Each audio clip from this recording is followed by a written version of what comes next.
Lives will produce all kinds of good deeds. You will grow in your knowledge of God. May you be made strong with all the strength which comes from his glorious power, so that you may be able to endure everything with patience. And with joy give thanks to the Father who has made you fit to have your share of what has been reserved for his people in the kingdom of light. He rescued us from the power of darkness and brought us safe into the kingdom of his dear Son, by whom we are set free. That is, our sins are forgiven. This is such a powerful and all-encompassing prayer. I hope that we pray a similar prayer every day for our nation, our families, our leaders and friends and neighbors and others. We all need to pray more. We all need to pray more for ourselves and each other. It is so important that you, our political and other leaders, be filled with the knowledge of God's will, filled with wisdom and understanding that the Holy Spirit gives. We need divine knowledge, wisdom, and understanding to be able to live as the Lord wants and always pleases. We need to do better at every level to please God first and foremost. If this is our guiding star, we have to end up in a good place. As a result of this guiding principle of obedience, our lives will produce all kinds of good deeds, and we will grow in knowledge of God. This needs to be our 2020 new normal. Paul's prayer continues and informs us how to pray. We are to pray for each other to be made strong with the strength that comes from God's glorious power, so we will endure everything with patience. We are to give God thanks with joy because we've been made fit to have our share of what God has reserved for us in the kingdom of light. We are to continue to celebrate that God rescued us from the power of darkness and brought us into the kingdom of Jesus, who has set us free by dying for our sins to be forgiven. My brothers and sisters, no matter how dark the times may seem, with threat of disease, earthquake, tsunami, and everything else, let us focus on God's marvelous light. Focus on pleasing God. Focus on the wisdom and strength we have to persevere with patience. Let us always pray for each other, that we may be a nation where policies, decisions, attitudes, and actions please God more and more each day. Let us pray. Our Father, who art in heaven, hallowed be thy name. Thy kingdom come, thy will be done on earth as it is in heaven. Give us this day our daily bread. Forgive us our trespasses, as we forgive those who trespass against us. And lead us not into temptation, but deliver us from evil. For thine is the kingdom, the power, and the glory, forever and ever. Amen.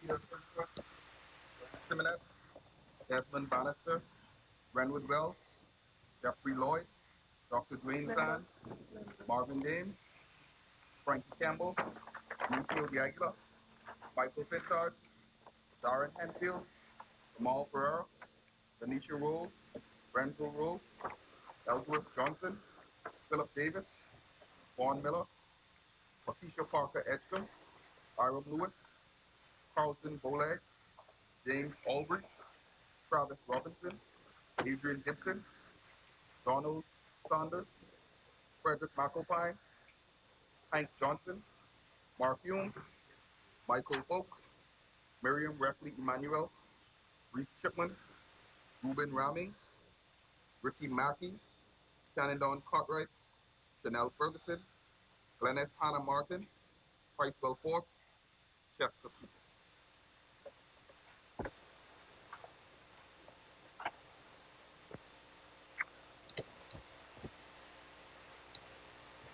Good morning, honorable members. Honorable members, first of all, let me say Happy New Year to all of you, to all members in the gallery, to the media, and to those watching via the Parliamentary Channel. Welcome to the decade of the 2020s. This morning, our session is expected to be rather brief before we move to St. Agnes Church on Blue Hill Road for our annual parliamentary service. This decade begins appropriately at St. Agnes, which is known to be the heart of the city, an area of New Providence. We expect to be at that service for 11 a.m. We expect to hear a strong word from the Lord delivered by Archdeacon James Palacios, who happens to be the husband of our chaplain, who has been serving us so well for the past year. But just before we move into the order of business, I would like to thank, first of all, His Excellency, my predecessor speaker, Alvin Smith, for graciously hosting our delegation from the Bahamas to the Conference of Speakers and Presiding Officers of the Commonwealth, CISPOC, on the 6th through 10th of January in Ottawa, Canada. I want to thank His Excellency for the warm reception that the Bahamas office gave us, for the tour that they gave us, and for the dinner reception. I also had the opportunity to attend another conference on the 21st to 22nd of January, and that was held in St. Lucia. It was a joint conference of the Parliament of St. Lucia and Sisters for Change out of the United Kingdom, and another group, Equality and Justice Alliance. The focus of the conference was enhancing democracy through public and civil society engagement in the legislative process. Due to our time constraint, I will just table the report, but I would like to also table a number of documents that I was presented with at that conference that I believe we can all benefit from. The first document is an executive summary. It's a guide to develop open parliament action plans. That is the first document. The second document is a resolution on violence against women. The third document is a prevalence of gender-based violence and its impact on reproductive health. The third document is a document entitled Citizen Participation in the Legislative Process. That was the focus of that conference in St. Lucia. And while I'm at it, I want to thank the Prime Minister of St. Lucia, Honorable Alan Chesney, for the hosting of that conference, the Speaker of the Parliament of St. Lucia, Honorable Andy Glenn Daniel, and the members of Sisters for Change out of the United Kingdom. Another document that was delivered to me was a comparative legal review of gender recognition laws. And these documents are laws that have been passed throughout the British Commonwealth that I believe we can all benefit from. Another document, the criminalization of marital rape and inmate partner sexual violence across the Commonwealth. And the final document is a comparative legal review of anti-discrimination and equality legislation across the Commonwealth. I now table all these documents and refer those documents to the Library Committee.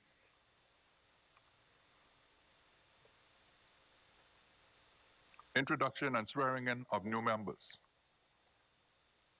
Laying of documents by ministers. Statements The chair recognizes the honorable member for Mount Moriah.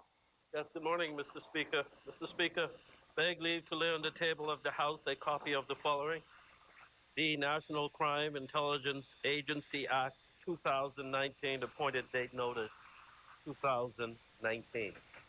Order that the document be brought up.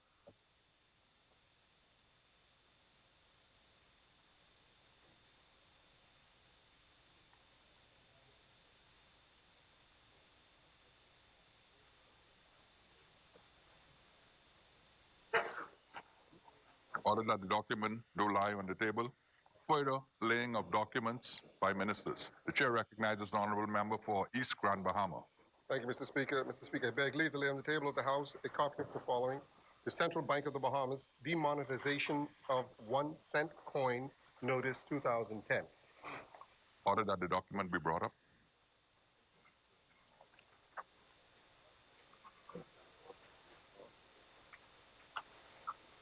Order that the document do lie on the table. Further laying of documents by ministers. The chair recognizes the honorable member for Carmichael. Happy New Decade, Mr. Speaker. Speaker, I beg leave to lay on the table of the House a copy of the following: Electricity Rate Reduction Bond Act 2019, appointed day notice 2020. Thank you, honorable member. Order that the document be brought up.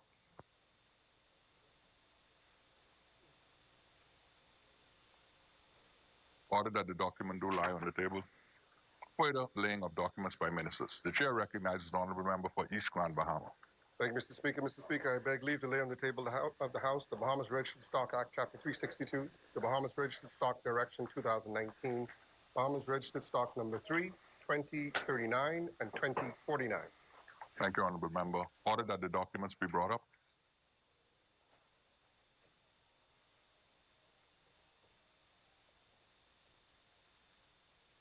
Order that the document do lie on the table.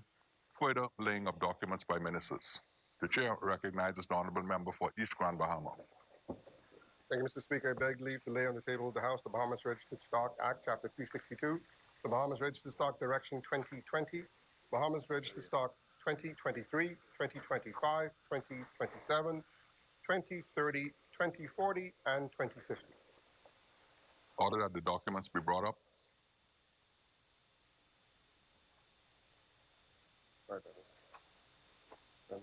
Order that the document do lie on the table. Further laying of documents by ministers. The chair recognizes the honorable member for Bamboo Town. Mr. Speaker, I beg leave to lay on the table of the House a copy of the following: the Price Control General Amendment Number 5, Regulations 2019.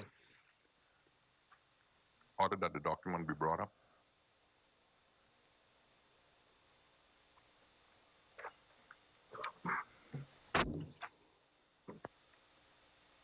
Order that the document do lie on the table. Further laying of documents by ministers. The chair recognizes the honorable member for Bamboo Town. Mr. Speaker, I beg leave to lay on the table of the House a copy of the following: the Public Holiday Boxing Day 2019, Opening of Shops, Notice 2019. Order that the document be brought up.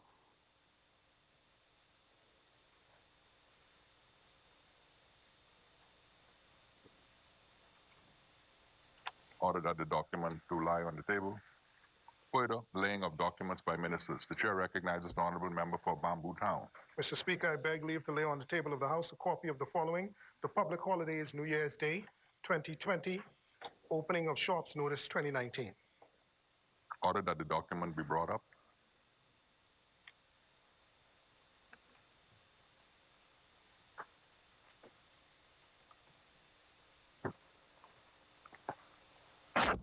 Order that the document do lie on the table. Further laying of documents by ministers. The chair recognizes the honorable member for Bamboo Town. Mr. Speaker, I beg leave to lay on the table of the House a copy of the following: the Public Holidays Majority Rule Day 2020, Opening of Shop, Notice 2020. Order that the document be brought up.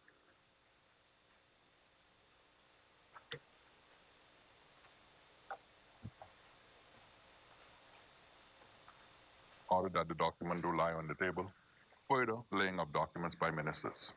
The chair recognizes the honorable member for Bamboo Town. Mr. Speaker, I beg leave to once again lay on the table of the House a copy of the following: the Aircraft Accident Investigation Authority Act 2019, Appointed Day Notice 2020. Order that the document be brought up.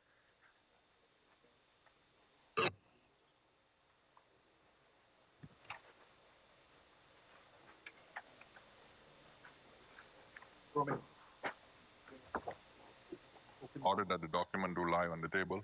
Further laying of documents by ministers.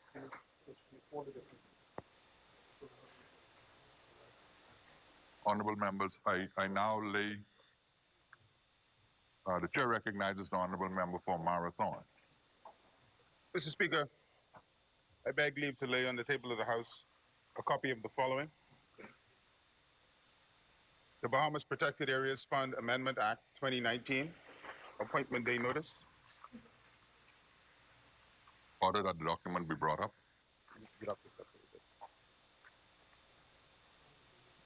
It's done. Yeah, these are, everything's done. Do that again. Don't worry about it.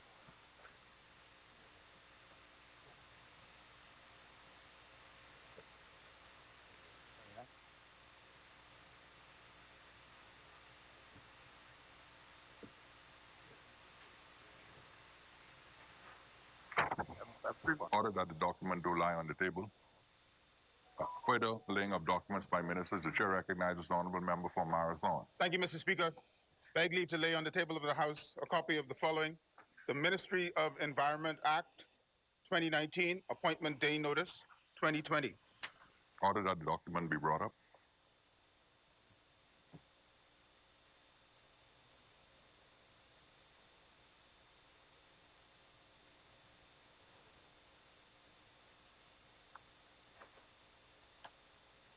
Order that the document do lie on the table. Further laying of documents by ministers. Thank you, Chair Mr. Speaker. recognizes the honorable member for Marathon.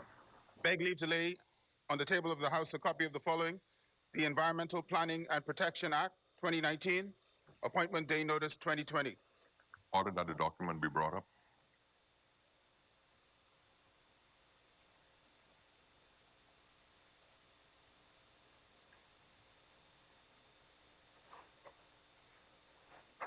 Order that the document do lie on the table. Further laying of documents by ministers. The chair recognizes the honorable member for Marathon. Yes, Mr. Speaker, beg leave to lay and table on the House a copy of the following. The Bahamas National Trust Amendment Act 2019, Appointed Day Notice 2020.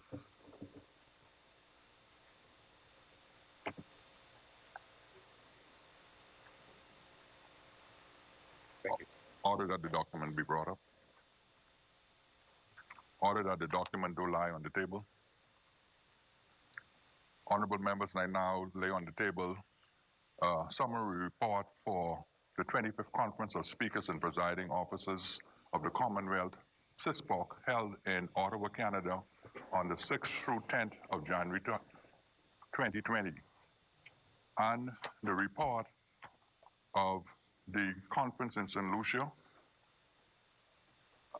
held as a joint conference by the Parliament of St. Lucia and Sisters for Change of the United Kingdom, held on the 21st of January 2020. Further laying of documents by ministers, the chair recognizes the honorable member for Bamboo Town. There are no further laying of documents. Thank you, honorable member. Statements and communications by ministers. The chair recognizes the honorable member for Kalani. Thank you very much.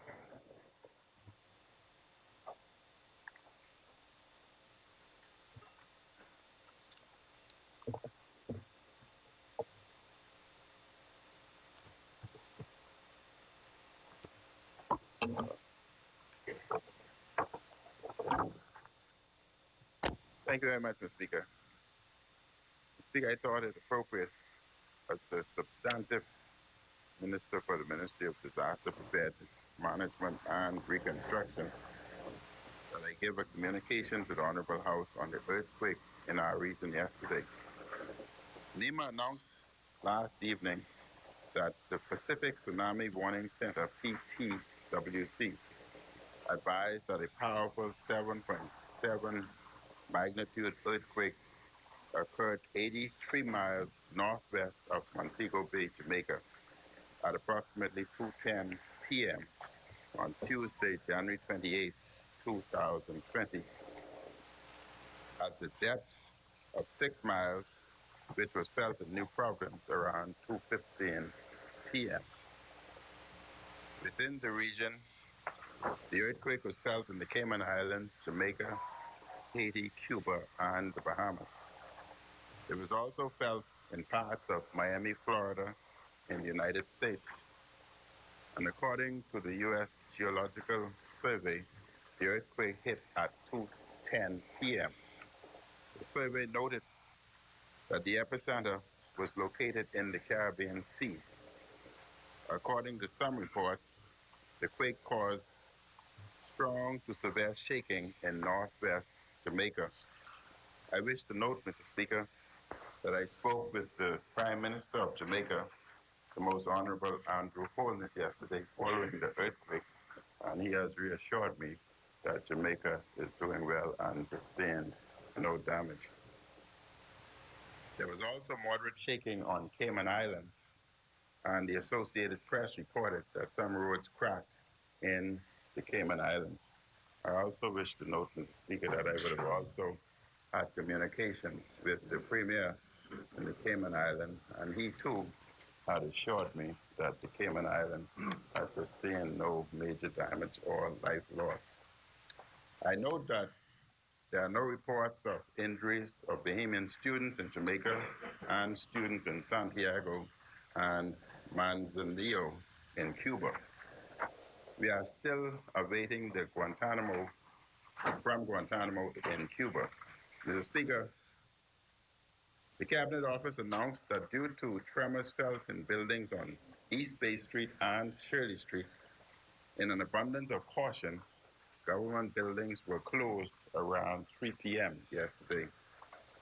The Pacific Tsunami Warning Center, PTWC, which is a part of the United States National Weather Service, NWC, indicated, according to reports, that tsunami waves between 1 to 3 feet were possible for the coast of Jamaica, Cuba, Cayman Islands, Belize, Honduras, and Mexico. The NWS NASA Weather Center, North Weather Center, subsequently advised that the threat has passed.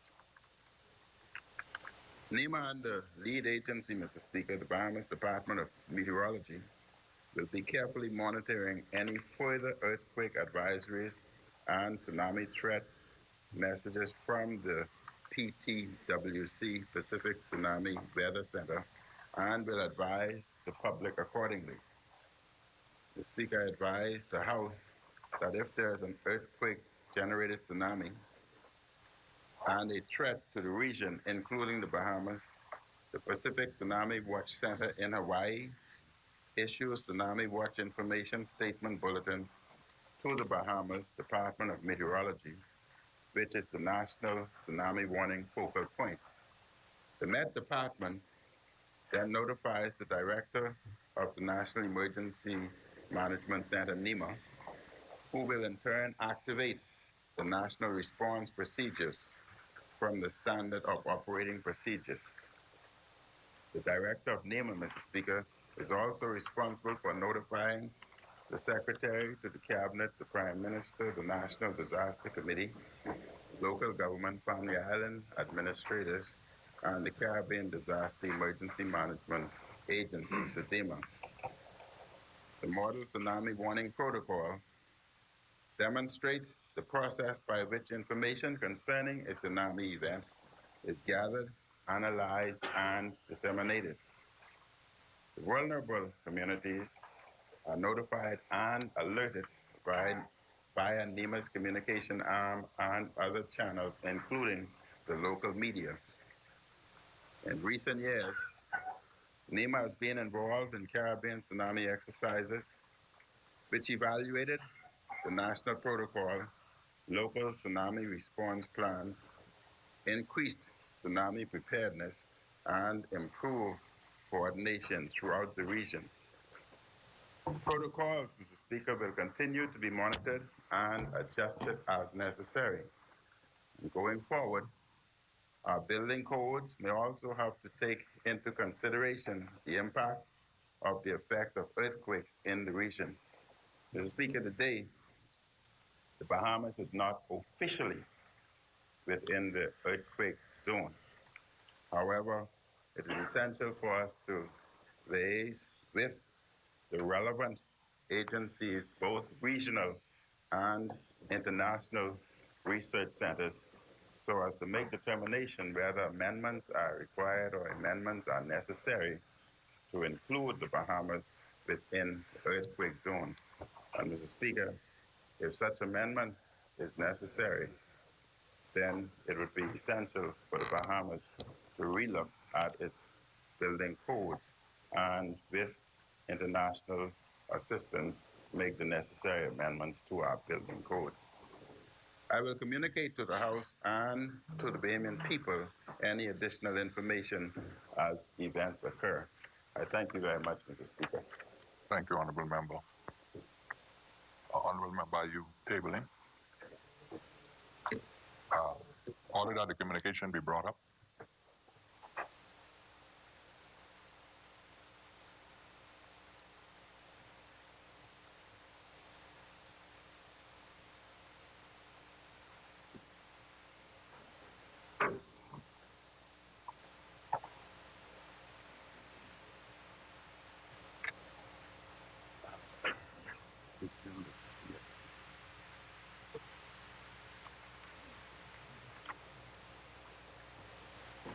That's front page.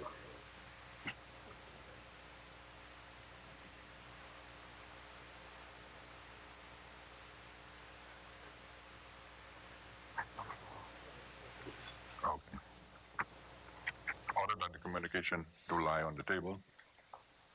Further statements and communications by ministers. The chair recognizes the honorable member for East Grand Bahama. Thank you, Mr. Speaker, and Happy New Year to all.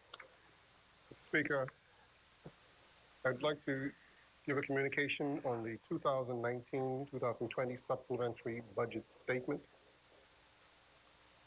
Mr. Speaker, I rise before this honorable House to present the 2019-20 supplementary budget and to table the corresponding supplementary appropriations and borrowing resolutions.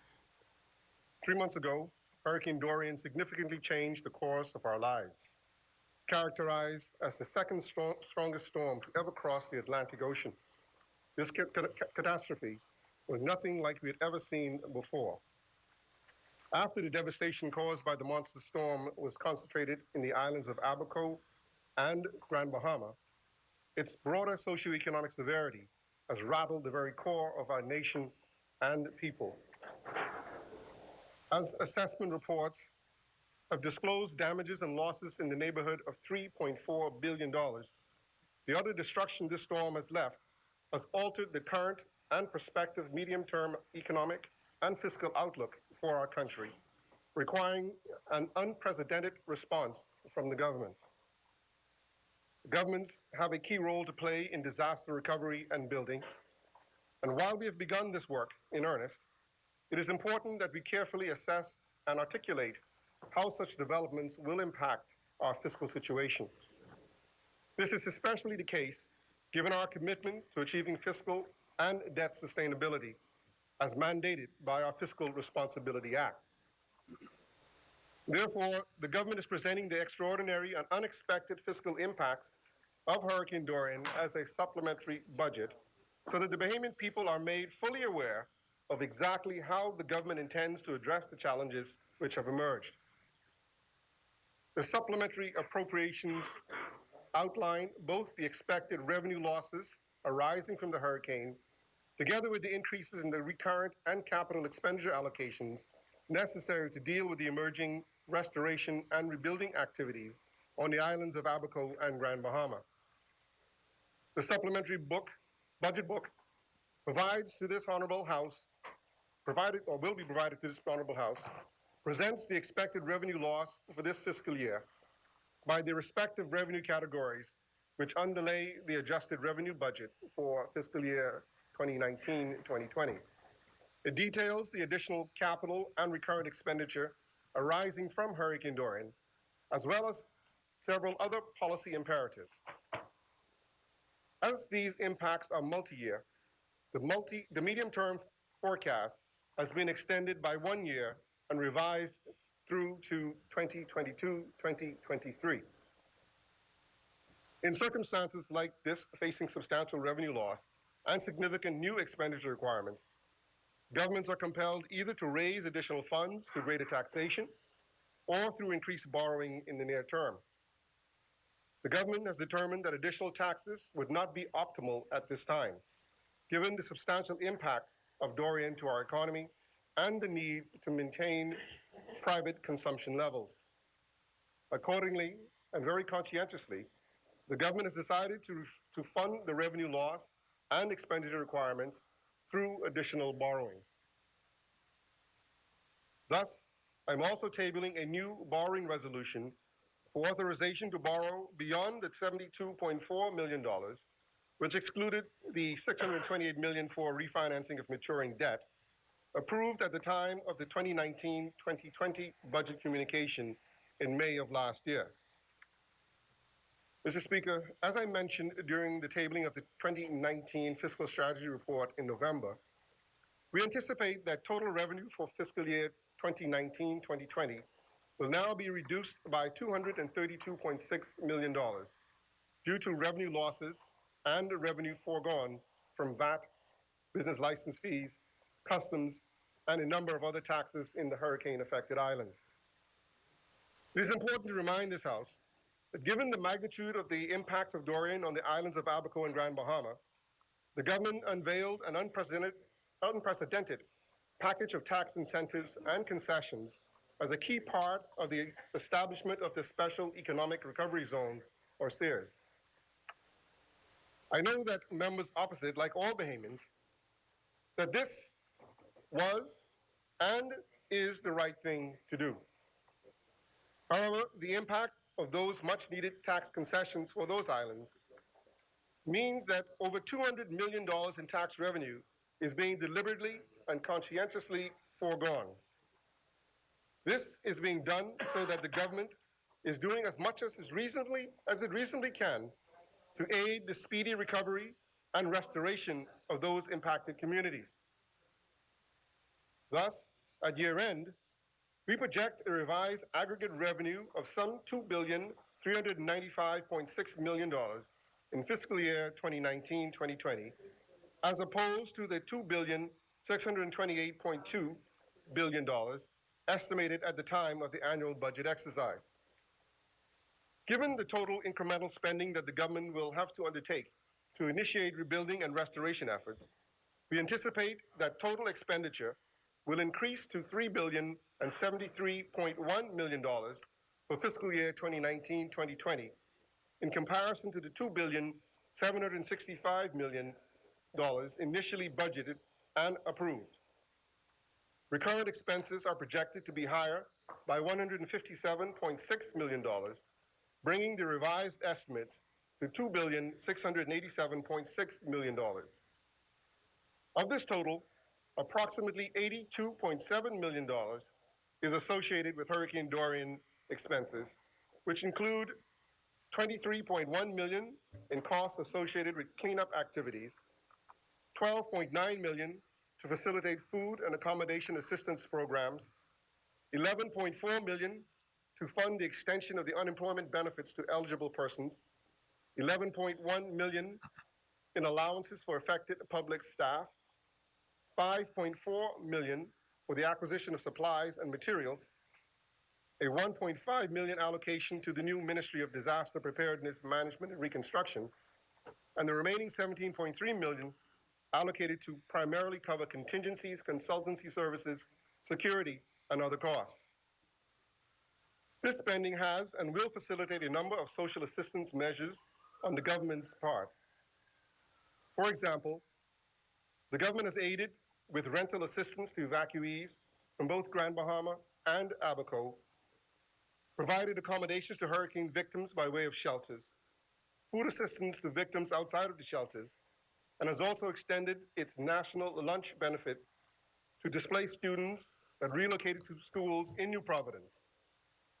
In addition, the government is seeking to expand the National Insurance Board unemployment benefit to 26 weeks from 13 weeks to eligible persons that have been impacted by the storm. On the capital side, spending is estimated to grow by some $150.5 million to a revised $385.5 million, with $100 million being directly related to hurricane restoration. A breakdown of these expenses include $40 million for electricity restoration on the affected islands, $16.5 million towards temporary housing and related facilities, $7 million in this fiscal year for direct support to small and medium-sized businesses, $6 million for the rehabilitation of water supply on the affected islands, $5.7 million towards building repairs, $4.1 million to facilitate clinic repairs, $3 million for repairs to the Rand Memorial Hospital, a $2.5 million allocation to the new Ministry of Disaster Preparedness Management and Reconstruction, and the remaining $15.2 million to cover the acquisition of office equipment and miscellaneous machinery and equipment, vehicle replacement, research and surveys, and other costs. To date, the government has already extended sums towards several of these identified needs. These include $10 million towards restoration of electricity, $6.3 million towards the rehabilitation of water supply, $6.5 million to initiate the repair of schools on the affected islands, and $3 million towards renovation of the Leonard Thompson International Airport in Abaco, including the purchase of equipment to meet international commercial flight requirements. Mr. Speaker, the government has also identified a number of non-hurricane related spending initiatives totaling $119.9 million for fiscal year 2019-2020, which we consider imperative for orderly, stable, sustainable, and resilient governance. The government has provisioned $30 million for the acquisition of a turbine generation plant to be used by Bahamas Power and Light, which is in line with the government's move to a more resilient-based economic strategy. The total spend for this acquisition is $27.3 million, which will result in a $2.7 million savings in government spending. The government recognizes that the current state of the Princess Margaret Hospital is unsatisfactory, and the renovation to this key pillar of infrastructure can no longer be delayed. Hence, the government will bring forward an additional $37 million in fiscal year 2019-20 for spending related to the Public Hospital Authority to initiate these renovations, as well as address a number of other critical operational needs. While the government continues to foster greater discipline in its fiscal affairs, there are some challenges that it cannot ignore. One of which is the pressing transformation of the public service to achieve greater efficiencies and effectiveness in the delivery of public service through skills enhancement and other human resource initiatives. Towards this objective, the government has set aside $30 million for fiscal year 2019-2020 and another $100 million over the next 3 fiscal periods. Of the total for 2019-20, approximately $23 million was expended in December 2019 toward lump sum payments to eligible civil servants. Lastly, in accordance with established practice, we are using this opportunity to regularize several contingencies which have arisen so far in this fiscal year. These include outlays of $6.8 million, $6.8 million allocated to beaches, Bahamas beaches and parks, and $16.1 million to Lucayan Renewal Holdings, the special purpose vehicle created for the sale of the Lucayan Hotel properties. Mr. Speaker, given the revenue loss and expenditure increases the government expects to incur, the fiscal deficit for 2019-2020 is now expected to increase by approximately $677.5 million to 5.3% of GDP. This exceeds the approved budget target of $137 million and therefore has corresponding implications for the financing envelope.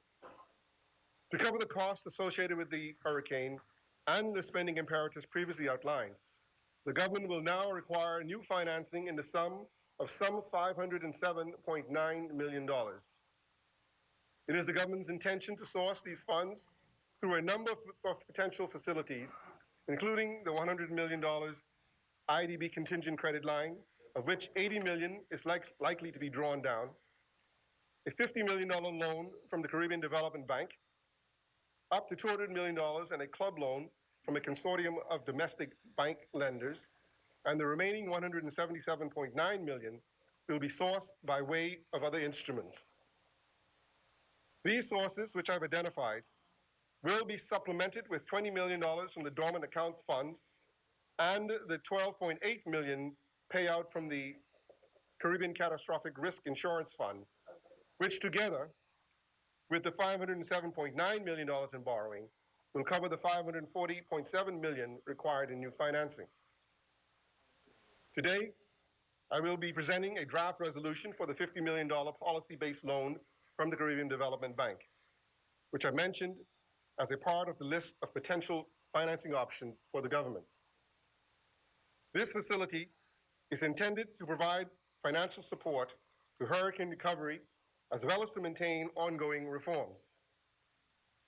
With an interest rate of 4.8% and an 8-year maturity with a grace period of 2 years, the government agreed that this facility is necessary to progress restoration efforts. Mr. Speaker, the government is also using this opportunity to advance its liability management initiatives. As was done in fiscal year 2018-2019, with the conversion of central bank advances to long-term debt, the government will convert $80 million of its short-term debt to long-term in fiscal year 2019-2020. This will also meet the continued demand of the market for longer-term government paper. In doing so, the total financing requirements will increase by this $80 million to $587.9 million. However, as the short-term debt will be repaid once the conversion is complete, the conversion of this $80 million will not increase the level of outstanding public debt. Taking the financing requirements into consideration, the level of government debt is therefore anticipated to increase from the projected $7,612 million at the outset of the budget year to $8,204.5 million, or some 64.4% of GDP. Mr. Speaker, it is the government's intention to maintain a very close tracking of expenditure and revenue in the coming months to determine the extent to which we can realize savings from the revised fiscal positions we are presenting here today. For example, we have seen particularly good performance in revenue collections up to the midpoint of 2019-2020, against the backdrop of our revenue enhancement initiatives, namely the establishment of the Revenue Enhancement Unit in July and the rollout of the Customs Electronic Single Window Click to Clear. The updated fiscal position of the country will be published in our Q2 fiscal update report that will be published in a matter of days. Mr. Speaker, in closing, I wish to reiterate that the blow this hurricane has dealt us is unprecedented in the history of our nation. While all of us wish we could have faced a different set of circumstances, we must remind ourselves of an all too familiar and relevant saying, "Is not what happens to you, but how you respond to it that matters." None of us had any control over the tragedy that befell the people of Abaco and Grand Bahama, or the country as a whole on that ill-fated day in September. However, as a government, we can ensure that we have appropriate responses. This administration will do all that is within its power to restore Abaco and Grand Bahama, while we continue on the path to restructure and revitalize our economy. It will require a tremendous amount of planning, resources, and time to restore what Dorian has taken from us. However, we'll do whatever it takes to support and care for those who are rebuilding their lives and to be good stewards of the country as we weather this tenuous social and economic disruption. We can take comfort in knowing that our medium-term prospects remain strong. Major capital projects are still on stream, including the airport redevelopment projects in the Family Islands. Foreign direct investment inflows remain steady, with development projects moving forward in New Providence, Harbor Island, Eleuthera, and across the archipelago. Reconstruction is kicking into high gear in Abaco and Grand Bahama, while employment in both islands is starting to pick up. Employment in the construction sector, in particular, is providing a much-needed boost. Yes, we have to adjust our fiscal targets. And yes, we have to increase our borrowing to respond to these fiscal pressures. But this presentation today and our tabling of a supplementary budget is proof that this government does not operate with its head buried in the sand. We make and will make practical and reasonable decisions and do so in the light of full public scrutiny. As I have emphasized before, we will work hard to contain discretionary expenditure so that we do not place undue pressure on our fiscal position. Notwithstanding the new deficit and debt position being projected as a result of Dorian and its economic fallout, the Ministry of Finance will remain vigilant and will work hard to come in at a number below the $677 million deficit currently being projected. Mr. Speaker, this government will remain committed to the principles of sound fiscal policies. This minister-led administration will continue to deliver effective social assistance, strong economic stimuli, and sound public financial management. Any sacrifices we have to make in the short term will help to deliver the medium and long-term benefits that the Bahamian public deserves. Our work has just begun, but we will endure until completion, guided at our fiscal and economic helm by the principles of fairness, responsibility, and transparency. Thank you, Mr. Speaker. Thank you, Honorable Member. Honorable members, I heard the church bell tolling. And the word of the Lord says, wait on the Lord, not to have the Lord wait on us. And so, order that the document be brought up. Further statements and communications by ministers. The chair recognizes the honorable member for Elizabeth. Thank you, Mr. Speaker. Today, Before you proceed, order that the document do lie on the table. Thank you, honorable member for Elizabeth. You may proceed. today, I wish to advise the Bahamian people about the status of the 2019 novel coronavirus, or 2019-NCOV, as it relates to the Bahamas. As of today, the 29th of January 2020, there have been no suspected, reported, or confirmed cases of the 2019 novel coronavirus in the Bahamas. However, in tandem with our global and regional partners, the Bahamas is ensuring that our borders, health agencies, and all stakeholders are prepared to respond in the event we are faced with a case. Mr. Speaker, coronaviruses are a large family of viruses that cause illnesses ranging from the common cold to more severe diseases such as severe acute respiratory syndrome, or SARS. SARS was identified in 2003. It resulted in some 8,096 cases, which led to 774 deaths in 17 countries. The Middle East respiratory syndrome was identified in 2012, and this resulted in 2,494 confirmed cases in 27 countries and led to 858 deaths.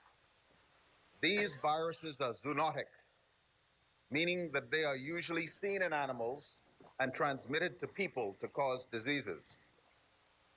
The novel coronavirus is a new strain which has not been previously identified in humans. And while the 2019 nCoV virus continues to be a focus of research, there is evidence that it is now being transmitted from person to person. On the 31st of December 2019, the China Country Office of the WHO was informed of cases of pneumonia of unknown cause detected in Wuhan City, the capital of Hubei province in China. On the 7th of January 2020, this novel virus was identified as the causative agent. As this is a new strain, it is currently named 2019-NCOV until it is further characterized. 2019 represents the year that it was identified. N stands for novel, and COV represents the family of viruses with which 2019 NCOV coronavirus has the most traits in common. The data reported on the novel coronavirus as of the 28th of January 2020 from the Johns Hopkins School of Public Health coronavirus dashboard is as follows.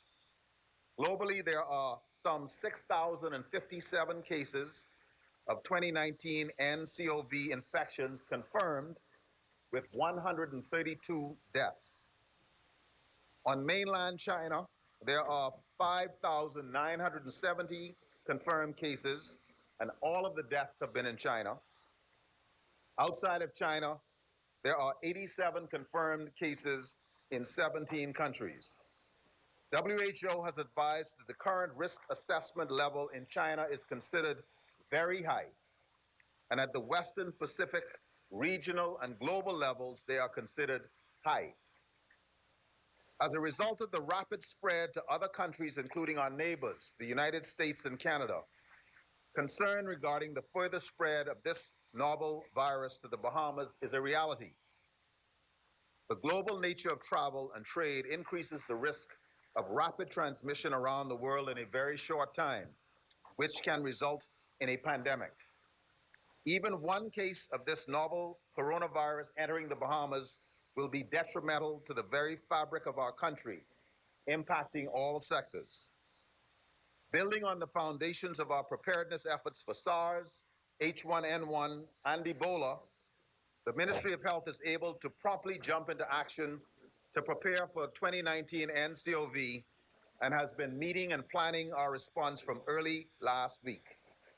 The leaders and technical staff of the Ministry of Health have met, were briefed, and tasked with responsibilities to ensure that necessary measures are in place to monitor, detect, and contain the spread of this virus if it reaches our shores. Mr. Speaker, we are working closely with all government departments, non-governmental organizations, and other stakeholders to ensure that we have a coordinated and effective response. My ministry has hosted a series of 2019 novel coronavirus sensitization meetings with our stakeholders. And we have met with representatives from tourism, from NAD, the Nassau Airport Development Company, civil aviation, border control, customs, immigration, and the Royal Bahamas Police Force. Meanwhile, we have arranged a meeting with the ministers of transport and local government, foreign affairs, national security, aviation and tourism, and financial services, trade and industry, and immigration, along with their permanent secretaries, the Commissioner of Police, the Commodore of the Defense Force, the Director Generals of Tourism and Foreign Affairs, the Comptroller of Customs, the Director of Immigration, and the Port Controller to discuss the 2019 coronavirus and their ministry's preparedness and response plans. Ongoing staff briefings with regular updates for swift identification and management of a suspected case is also occurring. Additional meetings with other health and stakeholder agencies are planned. Mr. Speaker, the Ministry of Health is in constant contact with our WHO and Pan American Health Organization partners to receive ongoing, timely notifications about this virus, its impact, and also to receive technical assistance to fine-tune our response efforts. The ministry is also liaising and collaborating with members of the Caribbean Public Health Agency, known as CARPHA, for regional preparedness, testing, and laboratory recommendations.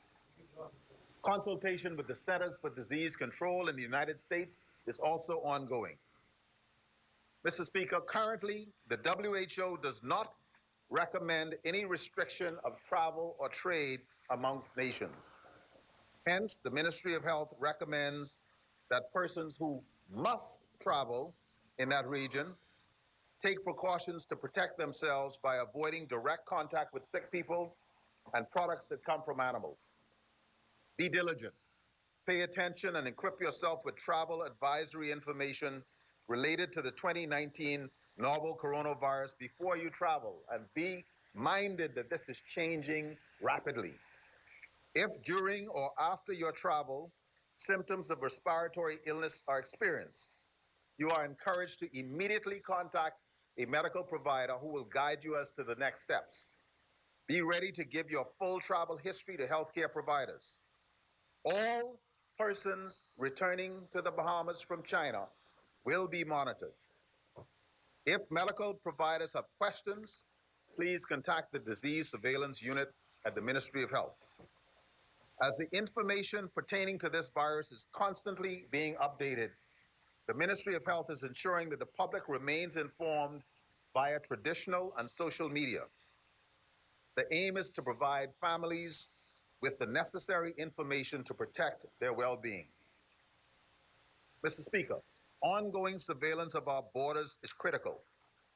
Monitoring at all of our ports will be enhanced. Our public health screening unit at LPIA will be fully utilized, and all port surveillance officers are linked to our National Communicable Disease Surveillance Unit. At our major ports, we anticipate that the targeted distribution of information cards to travelers has already commenced. The Ministry of Health has confirmed that we have ample quantities of personal protective equipment, including hazmat suits, for the staff, and we are in the process of acquiring supplies for laboratory testing for this virus. Although this virus is new, scientists and health officials are actively working to learn more about it and its impact on the body. We know that the virus causes a respiratory illness similar to SARS and influenza and can be transmitted from person to person. Common signs of infection with this virus include respiratory symptoms including fever, cough, shortness of breath, and breathing difficulties.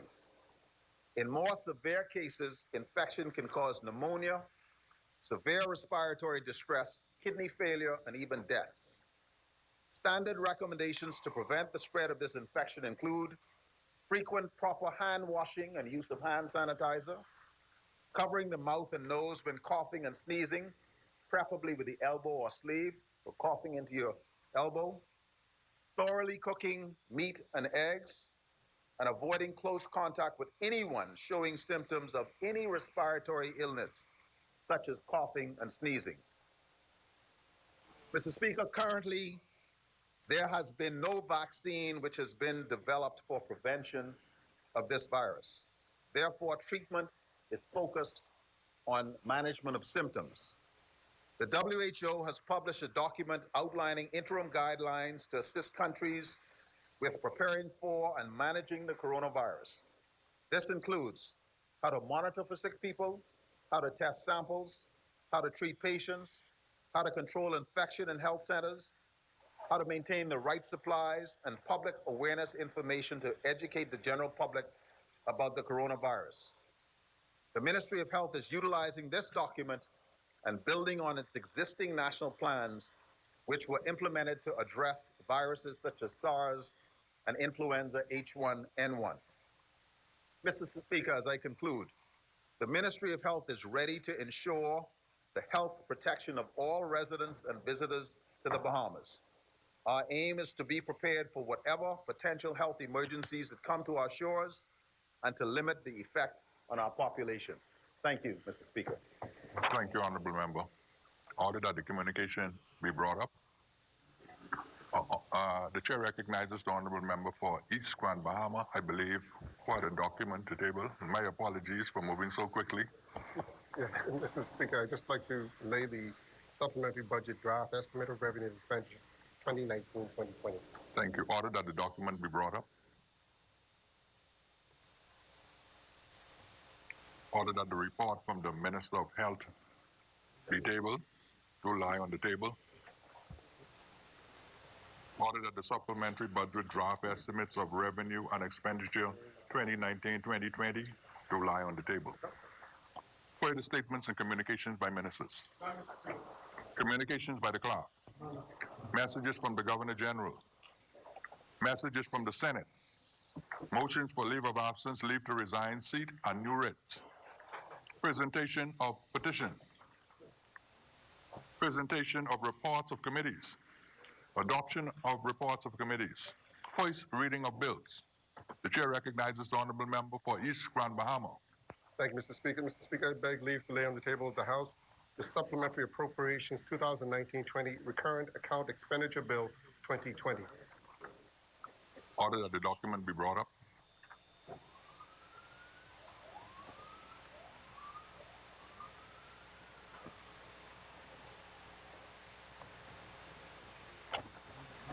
Order that the bill do lie on the table. Further, first reading of bills. The chair recognizes the honorable member for East Grand Bahama. Mr. Speaker, I lay on the table of the House a bill for an act for the appropriation of further diverse sums of money for and towards defraying the expenses of the government of the Commonwealth of the Bahamas for capital development during the fiscal year commencing 1st July 2019 and ending 30 June 2020.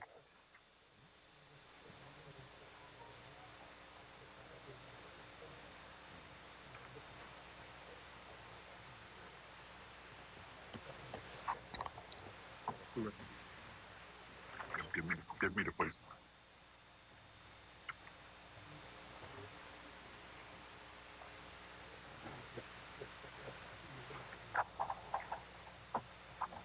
Honorable member for East Grand Bahama, you are moving these that they be read for the first time. Correct. Is there a second for the supplementary appropriation 2019-2020 recurrent account expenses bill? Second.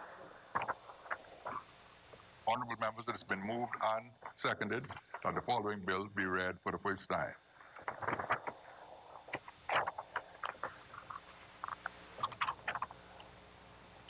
A bill for an act for the appropriation of further diverse sums of money for and towards defraying the expenses of the government of the Commonwealth of the Bahamas on the revenue account during the fiscal year commencing the 1st of July 2019 and ending the 30th of June 2020. As many as in favor will remain seated. Those who oppose will stand. Order that the bill be read for the first time. A bill for an act for the appropriation of further diverse sums of money for and towards defraying the expenses of the government of the Commonwealth of the Bahamas on revenue account during the fiscal year commencing 1st of July 2019 and ending the 30th of June 2020. Honorable members, the second bill, I need a seconder. The bill entitled Supplementary Appropriation 2019-2020 Capital Development Account Expenses Bill 2020. Honorable members, it has been moved and seconded that the following bill be read for the first time. A bill for an act for the appropriation of further diverse sums of money for and towards defraying the expenses of the government of the Commonwealth of the Bahamas for the capital development during the fiscal year commencing the 1st of July 2019 and ending the 30th of June 2020. As many as are in favor will remain seated. Those who oppose will stand. Order that the bill be read for the first time. A bill for an act for the appropriation of further diverse sums of money for and towards defraying the expenses of the government of the Commonwealth of the Bahamas for capital development during the fiscal year commencing 1st of July 2019 and ending 30th of June 2020. For the first reading of bills, the chair recognizes the honorable member for East Grand Bahama. Mr. Speaker, I beg leave to introduce and have read for the first time the following: a bill for an act to amend the Investment Funds Act 2020. Is there a seconder?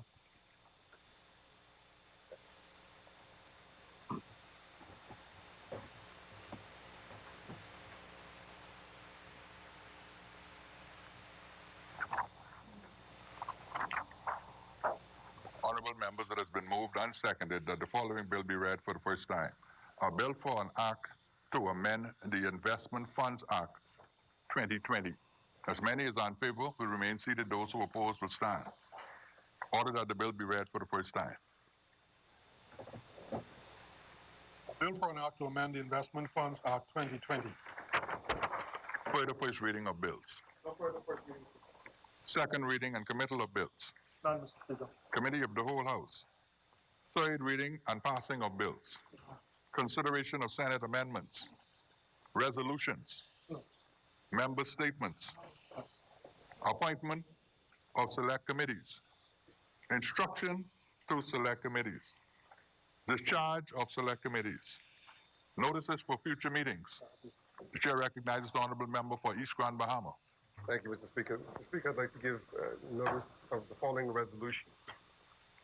Whereas the government of the Commonwealth of the Bahamas, the government, proposes to enter into a loan agreement between the government as borrower and the Caribbean Development Bank as lender for a sum not exceeding the equivalent of $50 million in the currency of the United States of America for the purpose of financing a program to support the borrower in implementing a number of policy reform initiatives designed to achieve fiscal stability and enhance social and climate change resilience against natural disaster and hazards in the Bahamas, the project. And whereas the Caribbean Development Bank has agreed to grant to the government the proposed sums to finance the said project, and whereas by virtue of Section 18 of the Financial Administration and Audit Act 2010, no loans should be raised by the government and no guarantees involving a financial liability shall be binding upon the government unless entered into with the prior approval of the House of Assembly, signified by resolution thereof. Now, therefore, be it resolved that this House, 1, authorizes the Minister of Finance to raise by means of a loan the sum of $50 million in the currency of the United States of America, and 2, authorizes the Minister of Finance to raise such loan by entering into a loan agreement with the Caribbean Development Bank on such terms pursuant to this resolution as are mutually agreed.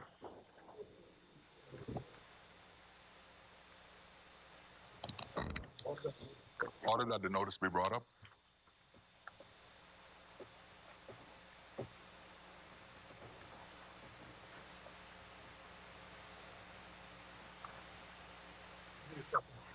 Is there a seconder?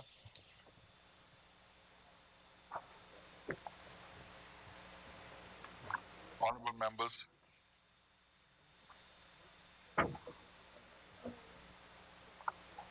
honorable members, the following notice of the following resolution has been given.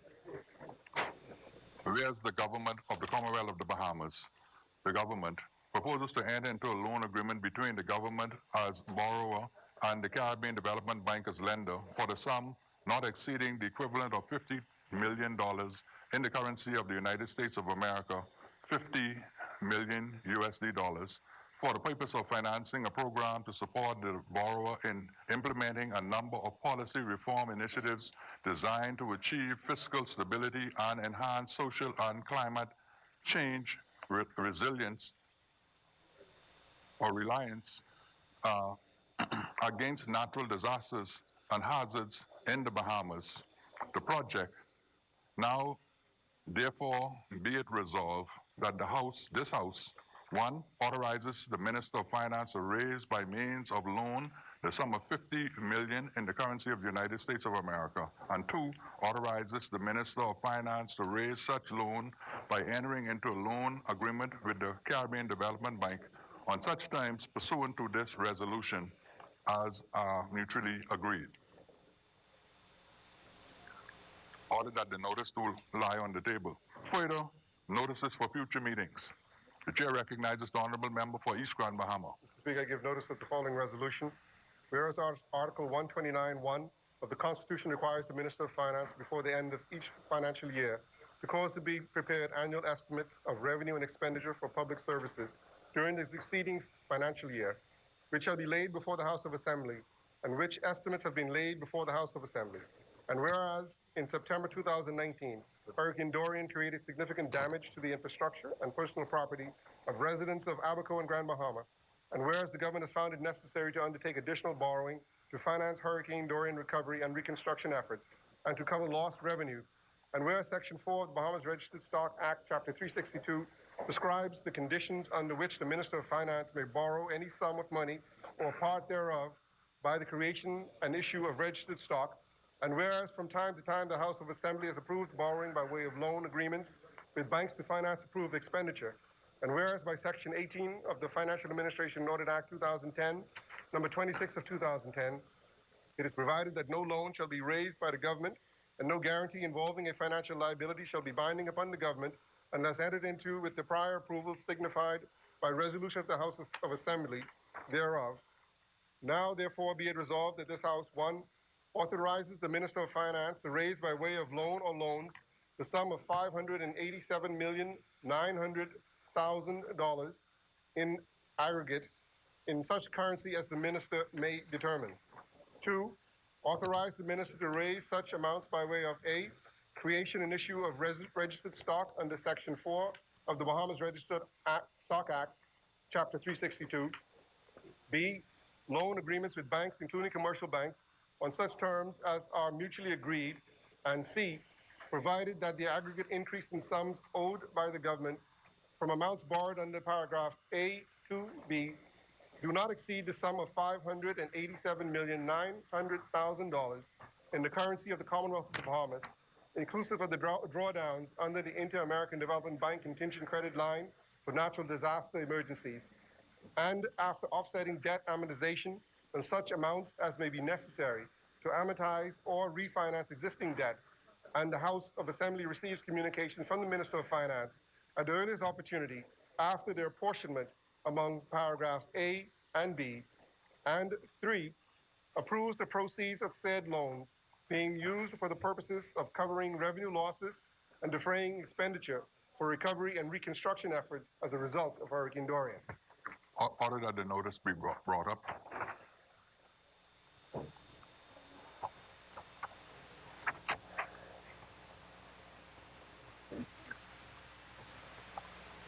Order that the notice to lie on the table. Further notices for future meetings. Chair recognizes the Honorable Member for Mangrove Key, South and Central Andros. Thank you, Mr. Speaker. All notices remain. Thank you. Thank you, Honorable Member. Adjournment. The Chair recognizes the Honorable Member for Bamboo Town. Mr. Speaker, I renew all matters in the name of the government and serve notice that the House will adjourn until 10 a.m. Wednesday, the 5th of February, 2020. Is there a seconder? Second. Honorable members, it has been moved and seconded that the House adjourns to 10 a.m. Wednesday, the 5th of February, 2020. As many as in favor remain seated. Those who oppose will stand. Final adjournment. I do now move that the House adjourns. Honorable members, it has been moved and seconded that the House adjourns to February the 5th, Wednesday, February the 5th of 2020. As many as are in favor will remain seated. Those who oppose will stand. The House stands adjourned.